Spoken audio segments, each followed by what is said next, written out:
Hello students.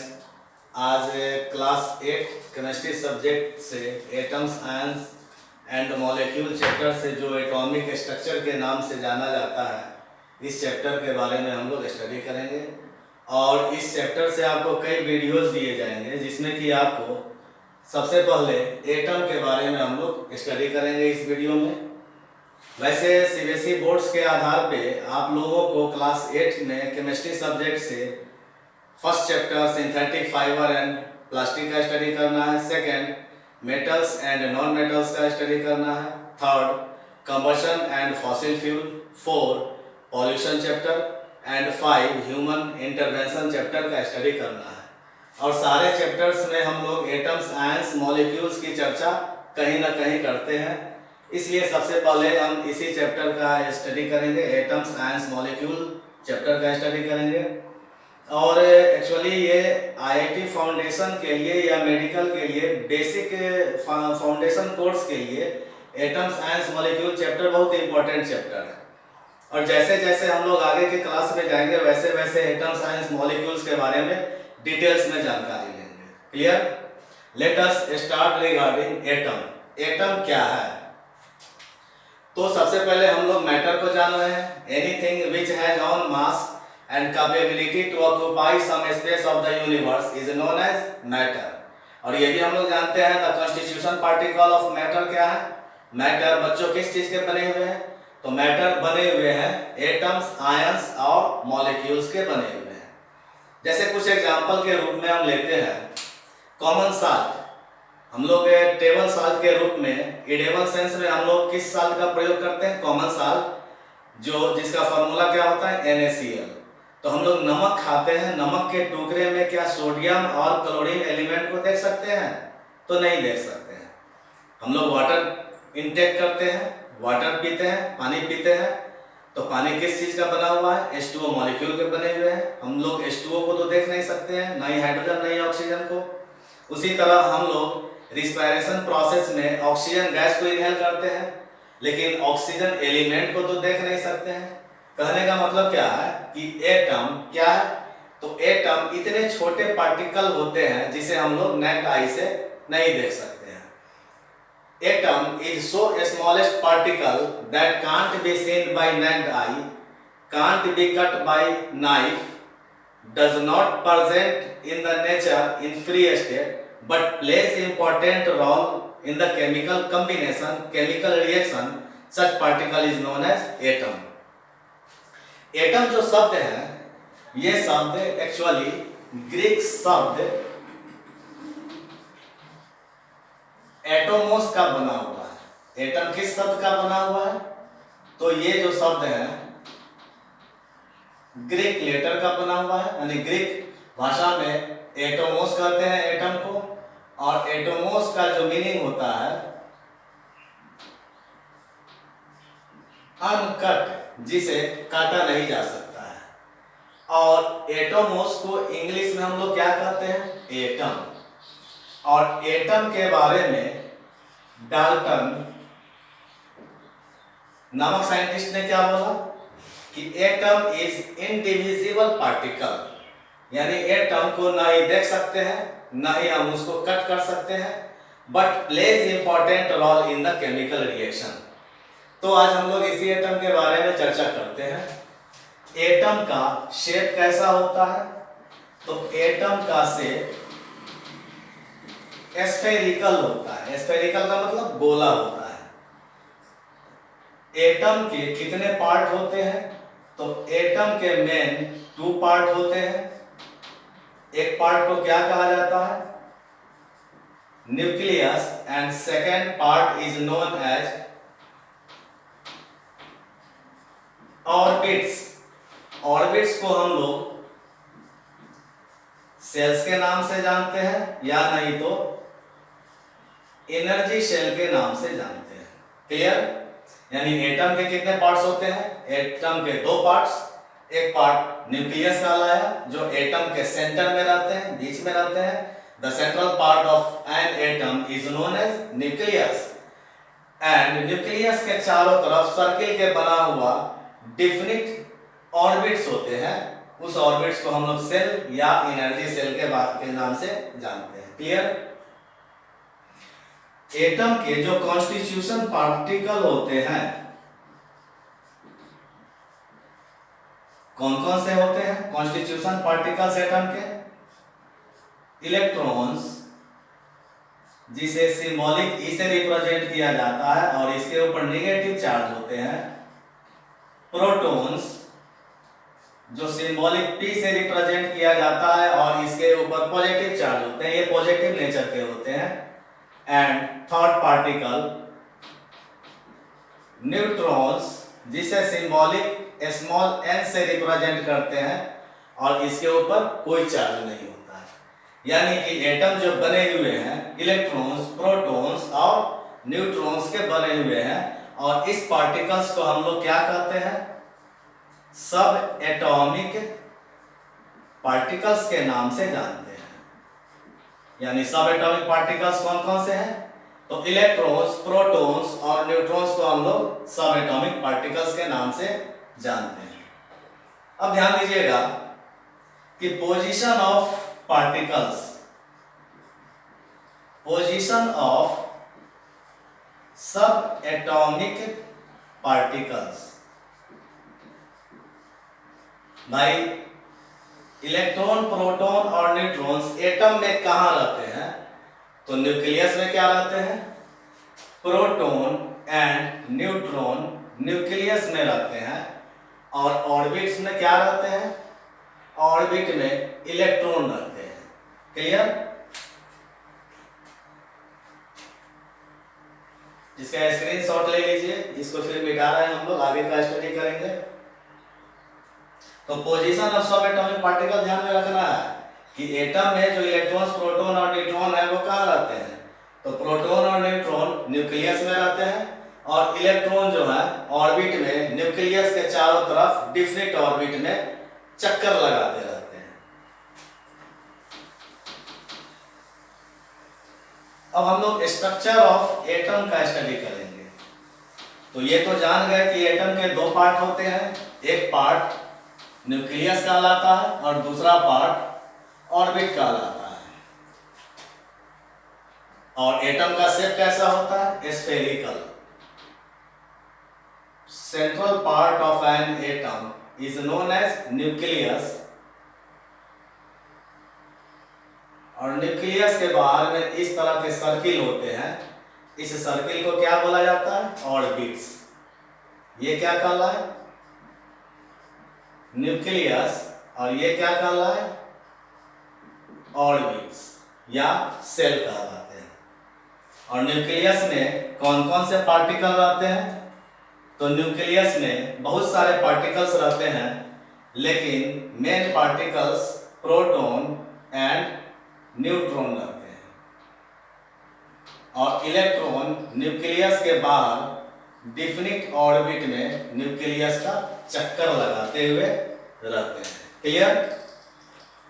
अब यहां पर एक क्वेश्चन एराइज होता है कि nucleus is positive in nature. Nucleus positive nature का क्यों होता है? तो भैया न्यूक्लियस में क्या देख रहे हैं? न्यूक्लियस में एक प्रोटॉन देख रहे हैं और दूसरा पार्टिकल न्यूट्रॉन देख रहे हैं। न्यूट्रॉन तो चार्जलेस पार्टिकल है। ये कैसा पार्टिकल है? चार्जलेस पार्टिकल है। इसके ऊपर कोई चार्ज नहीं है। लेकिन प्रोटॉन के ऊपर क्या चार्ज है? प्लस चार्ज है, पॉजिटिव चार्ज है। यानी प्रोटॉन का नेचर क्या है? पॉजिटिव नेचर होते हैं। तो न्यूक्लियस का सारा इंटरनल स्पेस किस चार्ज से इफेक्टेड हो गया? पॉजिटिव चार्ज से इफेक्टेड हो गया। क्योंकि न्यूट्रॉन तो चार्जलेस होते हैं, सिर्फ प्रोटॉन के ऊपर पॉजिटिव चार्ज है। So that nucleus is positive in nature. यानी न्यूक्लियस के अंदर का जो भी स्पेस है वो किस चार्ज से इफेक्टेड हो गया? तो पॉजिटिव चार्ज से इफेक्टेड हो गया। So that nucleus is positive in nature. अब नेक्स्ट पॉइंट आ रहा हम लोगों का कि सेल के बारे में जानकारी ले लें, ऑर्बिट के बारे में। तो सेल्स या ऑर्बिट्स किसे कहते हैं? तो एटम का वह स्थान, एटम का वह प्लेस जहां पे इलेक्ट्रॉन पाई जाती है, उस स्थान और उस प्लेस को हम लोग क्या कहेंगे? ऑर्बिट कहेंगे। तो इलेक्ट्रॉन कहाँ पे पाया जाता है? ऑर्बिट में पाया जाता है। सो दैट हम ऑर्बिट का डेफिनेशन क्या बोलेंगे? तो the place of an atom, place स्थान, एटम का वह स्थान, the place of an atom where electrons are found, जहां पे इलेक्ट्रॉन्स पाए जाते हैं, उस प्लेस को हम क्या कहेंगे? ऑर्बिट के नाम से जानेंगे, या नहीं तो सेल के नाम से जानेंगे। क्लियर? और ऑर्बिट की संख्या कितने हैं? तो नंबर ऑफ ऑर्बिट जो होते हैं या सेल 1 to 7 तक होते हैं, 1 से 7 ही होते हैं। लेकिन ऐसा नहीं है, 8वें सेल का भी डिस्कवर हो चुका है, लेकिन इस सेल के बारे में अभी हम डिटेल्स जानकारी नहीं लेंगे। अगले सीनियर क्लासेज में इसके बारे में डिटेल्स जानकारी लेंगे। अभी तक हम लोग सिर्फ और सिर्फ 1 से 7 सेल तक का ही स्टडी करेंगे। क्लियर? अब ये तो न्यूक्लियस है भाई, और न्यूक्लियस का नेचर क्या हो गया? पॉजिटिव। और न्यूक्लियस के बाहर में नंबर ऑफ सेल इसी तरह से सर्किल किया हुआ कितने होंगे? 1 से 7 होंगे। और ऑर्बिट या सेल को इंग्लिश के एन स्मॉल लेटर से रिप्रेजेंट करते हैं, ध्यान दीजिएगा।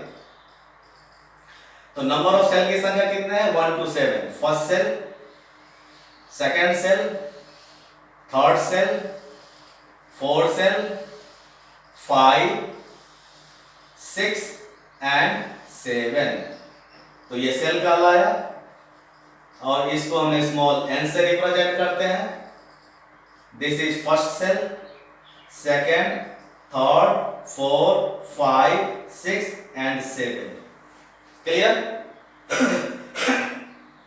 यहां पर एक ध्यान दीजिएगा बच्चों, विशेष करके जो अरेंजमेंट सेल का, एटम के अंदर में जो अरेंजमेंट सेल का है, उस अरेंजमेंट को हम क्या कहते हैं?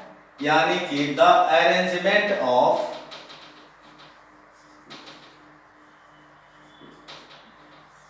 Cell in an atom. Atom के अंदर में जो सेल का अरेंजमेंट है, इस अरेंजमेंट को हम लोग किस नाम से जानते हैं? केर्नल के नाम से जानते हैं। और केर्नल का फर्स्ट लेटर कौन सा होता है? के। सो दैट हम लोग फर्स्ट सेल को के से रिप्रेजेंट करते हैं, और के बाद अल्फाबेट के रूप में, फॉर्म में ए लाते हैं, उसके बाद एम, एन, ओ, पी, क्यू के नाम से जाना जाता है। तो यहां पर एक सेकंड क्वेश्चन का राइज होता है कि what is the name of arrangement of shell of an atom. तो अरेंजमेंट, जो सेल के अरेंजमेंट एटम में होते हैं, उसको किस नाम से जानते हैं? केर्नल के नाम से जानते हैं। और केर्नल का फर्स्ट लेटर के होता है, सो दैट फर्स्ट सेल को किस नाम से जाना गया? के नाम से जाना गया। और उसके बाद जो भी लेटर का प्रयोग किया गया है, वो अल्फाबेटिकली किया गया है। के बाद एल आते हैं, एल के बाद एम आते हैं, सिमिलरली पी के बाद क्यू आते हैं। कोई दिक्कत समझने में? अब यहां पर ध्यान देने वाली बात है कि किस सेल में कितने इलेक्ट्रॉन्स प्रेजेंट होते हैं। तो इसके लिए एक फॉर्मूला दिया गया है, the maximum number of electrons in the shell. इसका एक फॉर्मूला क्या होता है? 2n², where n equal to number of cell.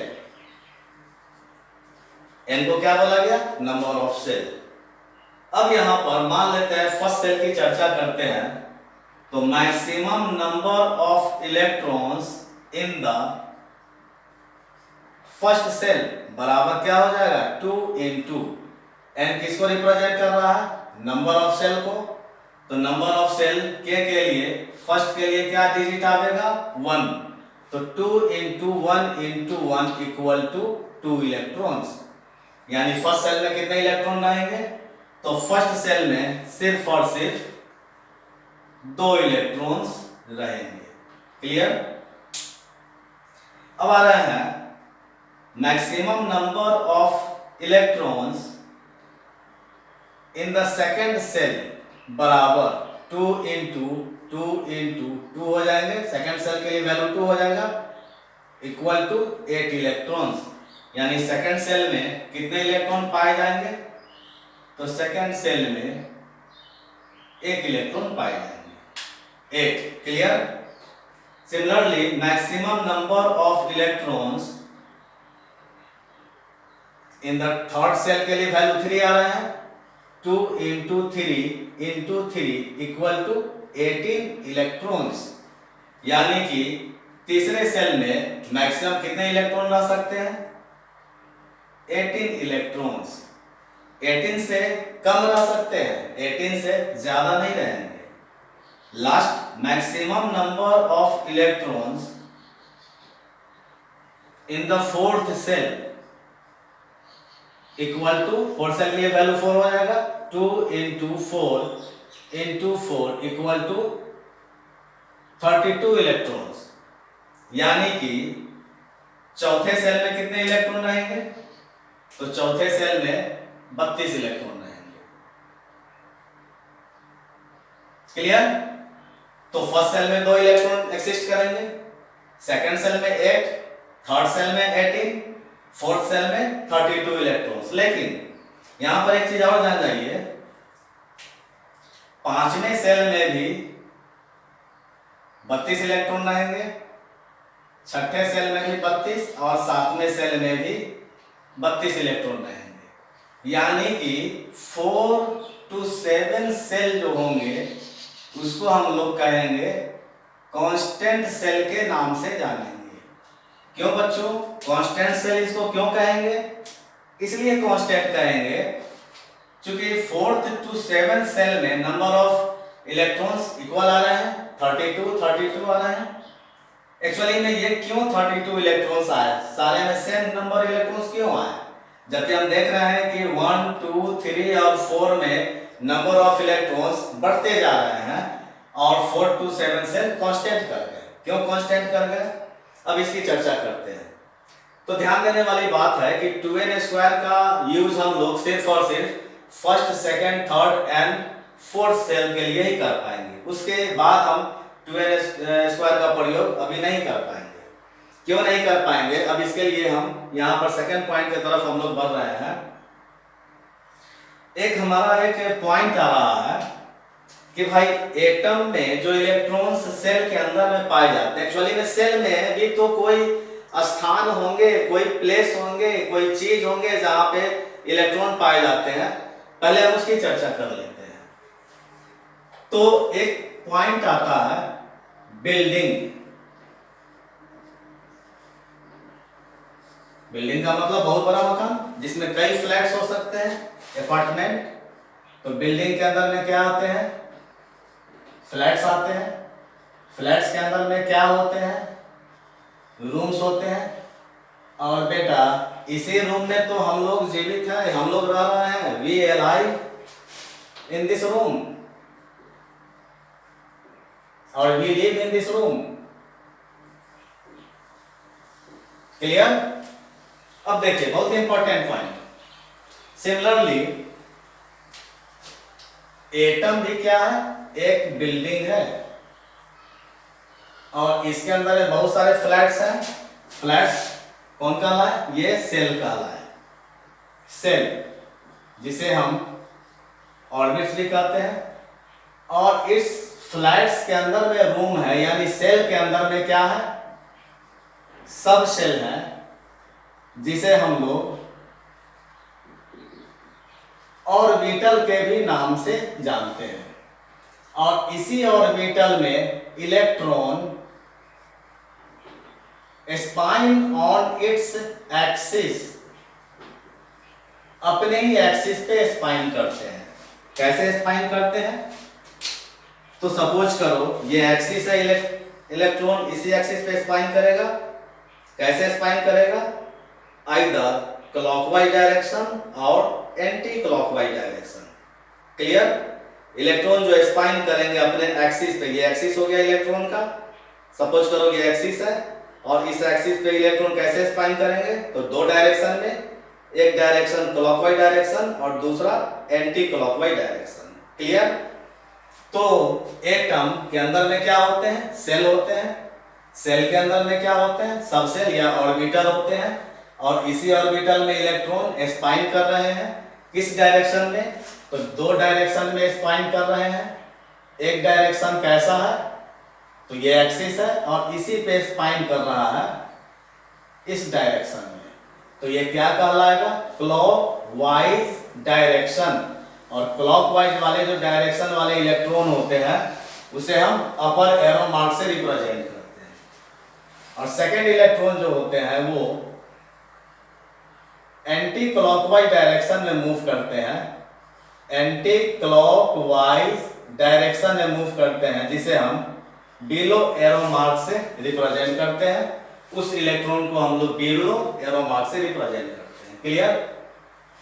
तो सेल के बारे में तो हमने जान लिया कि सेल की संख्या 7 तक हो सकते हैं। अरेंजमेंट ऑफ सेल को कर्नल के नाम से जानते हैं। फर्स्ट सेल में 2 इलेक्ट्रॉन, सेकंड सेल में 8 इलेक्ट्रॉन, थर्ड सेल में 18 इलेक्ट्रॉन, 4, 5, 6 एंड 7 सेल में 32 इलेक्ट्रॉन्स रहते हैं। एक्चुअली 4 से 7 सेल कांस्टेंट क्यों है, अब इसकी जानकारी हम लोग ले लेते हैं। तो सेल के बारे में तो जानकारी ले लिया, अब हम लोग सब सेल के बारे में जानकारी ले लें। सब सेल क्या है? तो सब सेल एटम सेल के अंदर का वह प्लेस होता है where electrons spin in clockwise direction and anti clockwise direction.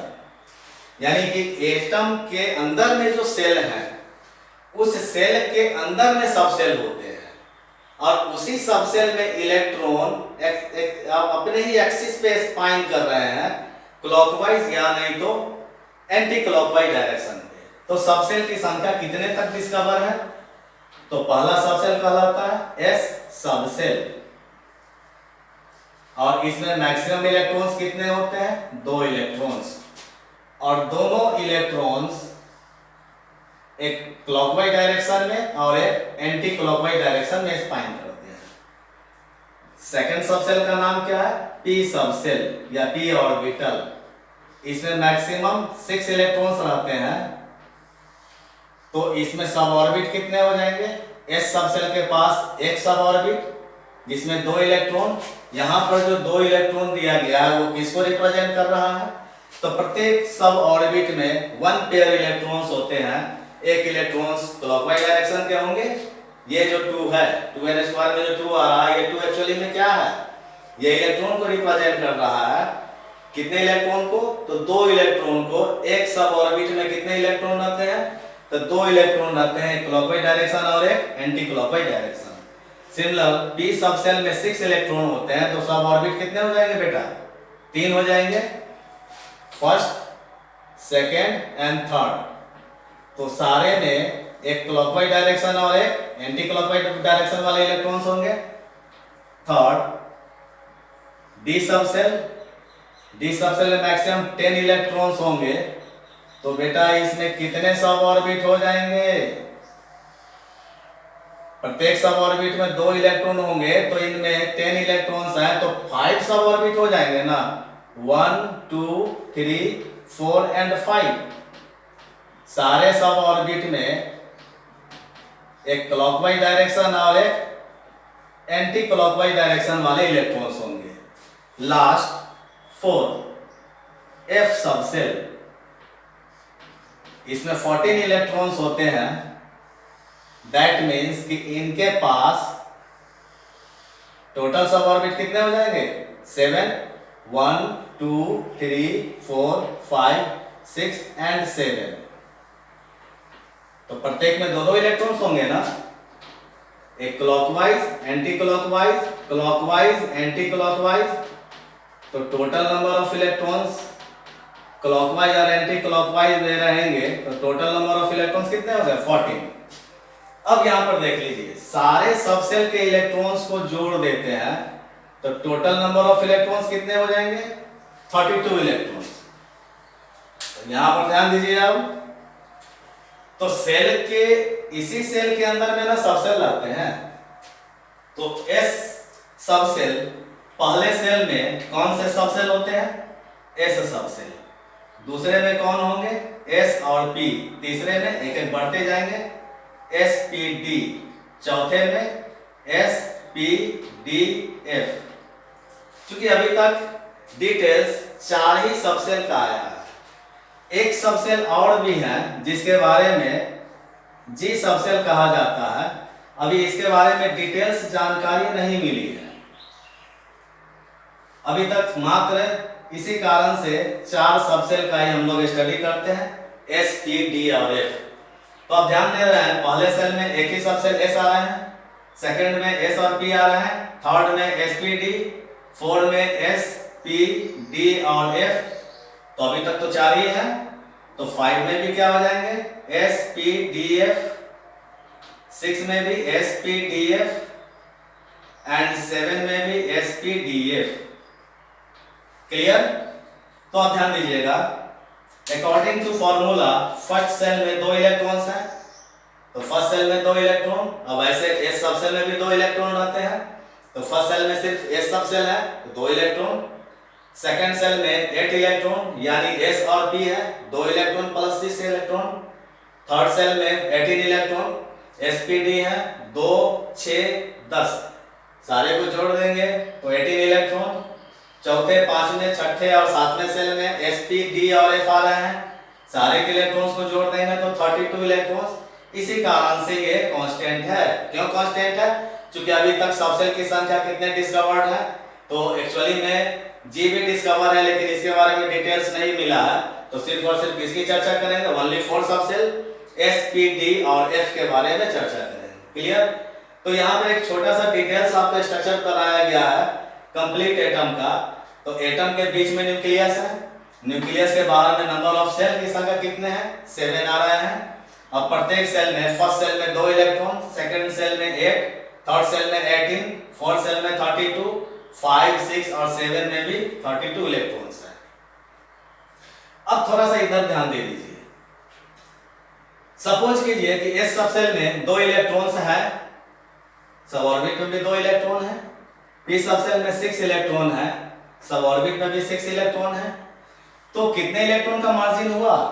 2 में 4 जोड़ देंगे 6 और 6 में 4 जोड़ देंगे 10, 10 में 4 जोड़ दिए 14, यानी प्रत्येक सब सेल में इलेक्ट्रॉन्स का जो मार्जिन आ रहा है, कितने इलेक्ट्रॉन्स का मार्जिन आ रहा है? 4 इलेक्ट्रॉन्स का। क्यों? 2 में 4 6, 6 में 4 जोड़ दिया 10, 10 में 4 जोड़ दिया 14 और 14 में 4 जोड़ देंगे तो 18। हम हाइपोथेटिक थिंकिंग करते हैं कि जी सब सेल में कितने इलेक्ट्रॉन्स होंगे? 18 इलेक्ट्रॉन्स होंगे। तो इनके पास सब ऑर्बिट कितने हो जाएंगे? प्रत्येक सब ऑर्बिट में कितने इलेक्ट्रॉन्स होते हैं? 1 पेयर इलेक्ट्रॉन, एक क्लॉकवाइज डायरेक्शन और एक एंटी क्लॉकवाइज डायरेक्शन में। तो इनके पास 18 है, दैट मींस कि 9 सब ऑर्बिट होंगे, 1 2 3 4 5 6 7 8 एंड 9। सारे में इसी तरह 2-2 इलेक्ट्रॉन होंगे, एक क्लॉकवाइज डायरेक्शन के और एक एंटी क्लॉकवाइज डायरेक्शन के इलेक्ट्रॉन होंगे। यानी एक सब ऑर्बिट में, सब ऑर्बिटल में कितने इलेक्ट्रॉन होते हैं? 1 पेयर, एक क्लॉकवाइज डायरेक्शन और एक एंटी क्लॉकवाइज डायरेक्शन। तो ये हम लोग कल्पना कर रहे हैं। ये क्या कर रहे हैं हम लोग? Hypothetic thinking.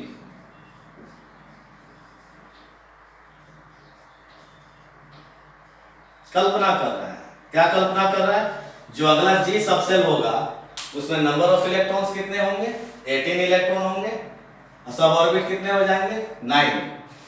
तो F तक तो 32 इलेक्ट्रॉन आ रहे हैं, और अगर जी सबसेल के इलेक्ट्रॉन को भी जोड़ देंगे तो 32 electrons plus 18 electrons, total electrons की संख्या कितने हो जाएंगे? 50 हो जाएंगे, 50। क्लियर? अब यहां ध्यान दीजिए, यहां तक तो कोई क्लियर प्रॉब्लम नहीं है। चौथे सेल तक तो एसपीडीएफ सबसेल आ रहा है।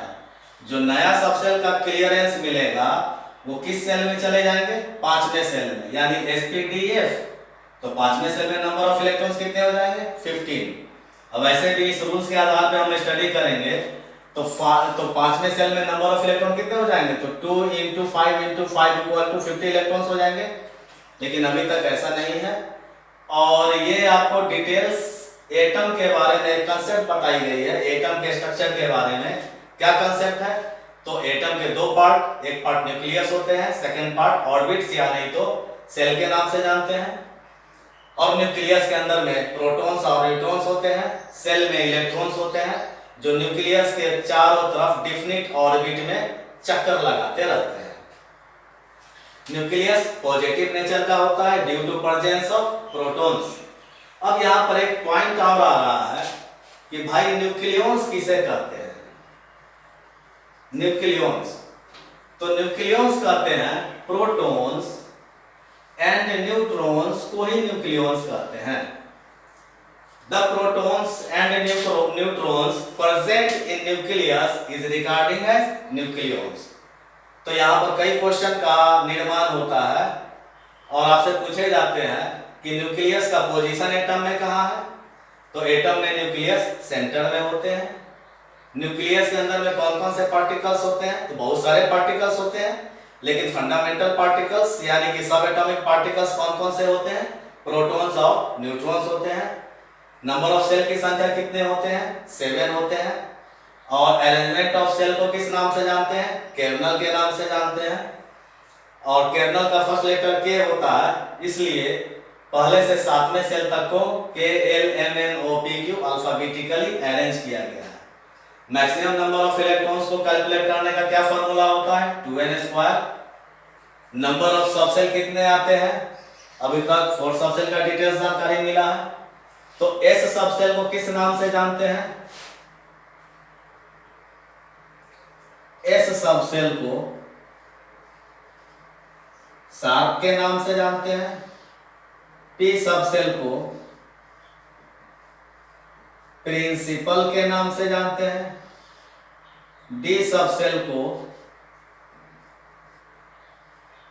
डिफ्यूज के नाम से जानते हैं। और F सबसेल को